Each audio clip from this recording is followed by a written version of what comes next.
வணக்கம் master tech நேயர்களே. நாம இன்னைக்கு பார்க்க போகுது 16 பெற்று பெருவாழ்வு வாழ்க என்ற தமிழரின் வாழ்த்து.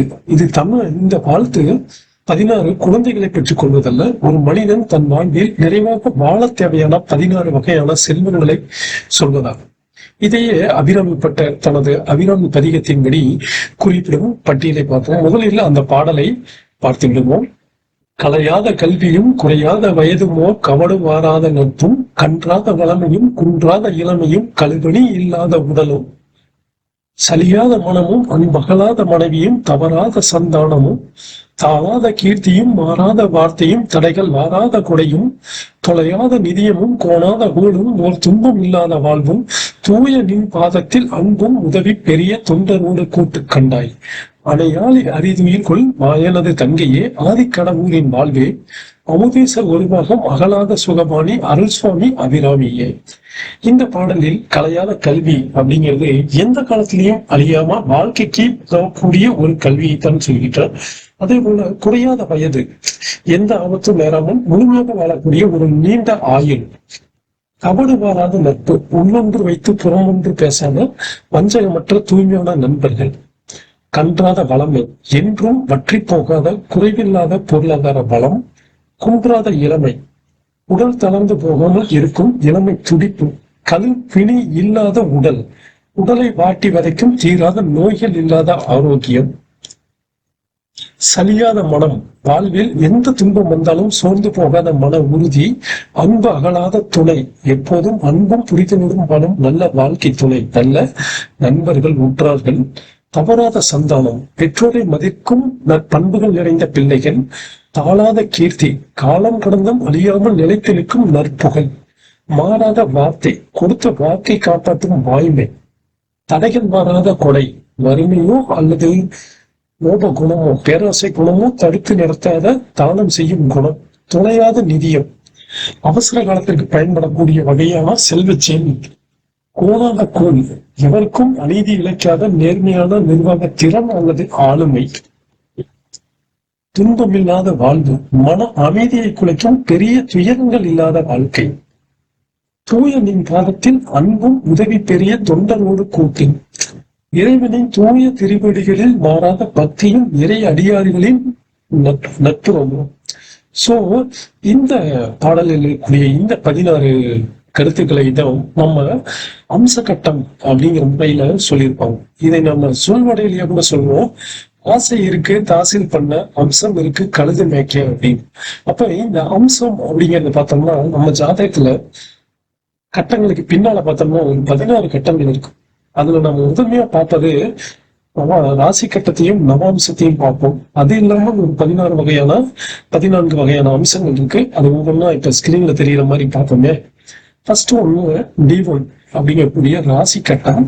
இது பொதுவான உடலும் மற்றும் வெளிப்படையான ஆளுமை, ஒரு மனிதன் உலகிற்கு தன்னை எப்படி காட்டிக் கொள்கிறான் என்கின்ற ஒரு வடிவம். அது இரண்டாவது D2 கோரா சக்கரம் அப்படிங்கிறது. அதாவது 2ஆம் ஸ்தானத்தை பற்றி விரிவாக பார்ப்பது, ஒருவருடைய சொல்வாக்கு செல்வாக்கு இதை பற்றி எல்லாம் சொல்வது, பணம் ஈட்டுவதில் அவனுக்கு இருக்கக்கூடிய ஆசை அல்லது முறைமை, சிக்கனம், நிதி மேலாண்மை திறன், இதையெல்லாம் சொல்றது 2ஆம் கட்டம். 3ஆம் கட்டம் D3 திருக்கோணம், சொந்த முயற்சியில் அந்த முயற்சியில் ஏற்படக்கூடிய காரிய வெற்றி, இதையெல்லாம் சொல்லக்கூடியது 3ஆம் இடம். சவால்களை எதிர்கொள்ளும் தைரியம், மனத்தெளிவு, துணிவு, இதையெல்லாம் சொல்லுது. 4ஆவது இடம் சதுர்த்தாம்சம், நிலையான சொத்து மற்றும் அதிர்ஷ்டம், தனக்கான ஒரு வீடு நிலம் இருக்கலாம், மனசுல இருக்கக்கூடிய அசைக்க முடியாத நிம்மதி, இதையெல்லாம் குறிக்கக்கூடியது. 7ஆவது சப்தாம்சம், சந்ததி மற்றும் படைப்பாற்றல், உங்களுடைய கருத்துக்கள், இது எல்லாமே சொல்லக்கூடியது இந்த 7ஆம் இடம். 5ஆவது கட்டமான சப்தாம்சம், ஜாதக கட்டத்தில் பின்னால் இருக்கக்கூடிய சப்தாம்சம். இதுதான் உங்களுடைய புதிய யோசனைகள், சிந்தனைகள், சிந்தனை திறன், கூட்டு தயாரிப்புகள் அல்லது உங்களுடைய தனிப்பட்ட படைப்புகள், எப்படிப்பட்ட படைப்புகள் உங்களிடம் வெளிவரும் அப்படிங்கிறத சொல்றது. அது தனித்திறமையை கூட நம்ம திண்ணமாக கணிக்க முடியும். அடுத்ததுதான் நவாம்சம்.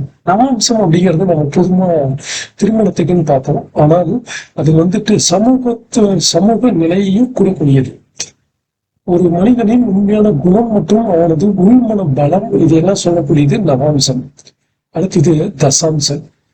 உங்களுடைய தொழிலில் இருக்கக்கூடிய உங்களுடைய திறமை, தொழில் மூலமாக உங்களுக்கு வரக்கூடிய சவால்கள், நீங்கள் எந்த மாதிரியான தொழில் செய்வீங்க அல்லது பணி செய்வீங்க அல்லது வேலையா சுய தொழிலா என்பதை பற்றிய கணிப்புகளை கூறக்கூடியது தசாம்சம்.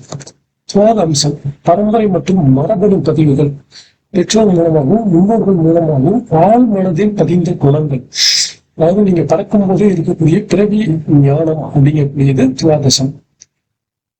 அடுத்தது ஷடாஷ்டம்சம். வாகன யோகங்கள், சுகபோகங்கள், நகரும் சொத்துக்களை சொல்லக்கூடியது இது. அடுத்தது விம்சாம்சம். ஆன்மீக உந்துதல் மற்றும் உபாசனை, மத நம்பிக்கை, தியானம், ஆன்மீக வெளியில் ஆழ்மனம் தேடும் அமைதி, இதெல்லாம் சொல்லக்கூடியது. சதுர்த்தாம்சம்.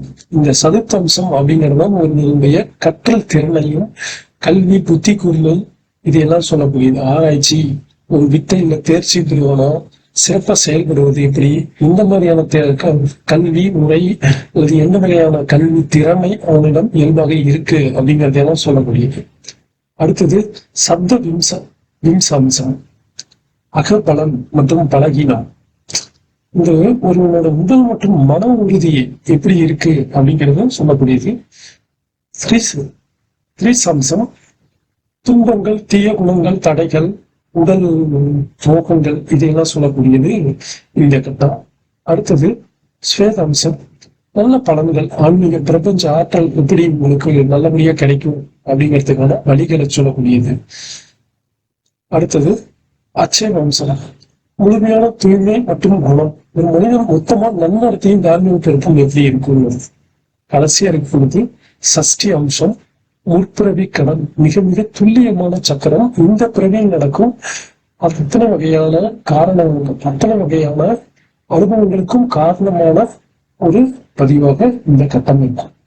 சோ இந்த 16 கட்டங்கள்ல நாம முதன்மையா எடுத்துக்கொள்ளக்கூடியது உங்களுடைய கல்வி திறமை இதையெல்லாம் சொல்லக்கூடிய சதுர்த்தி அம்சம், தசாம்சம், திரியோகோணம், அதே போல போரா சக்கரம் இரண்டாம் இடம். இதில் நாம் ஆராய்ச்சி செய்து கொண்டிருக்கின்றோம். ஸோ இதை பற்றி மேலும் மேலும் பதிவுகளுக்கு நம்ம சேனலை லைக் பண்ணுங்க, சப்ஸ்கிரைப் பண்ணுங்க. நன்றி, வணக்கம்.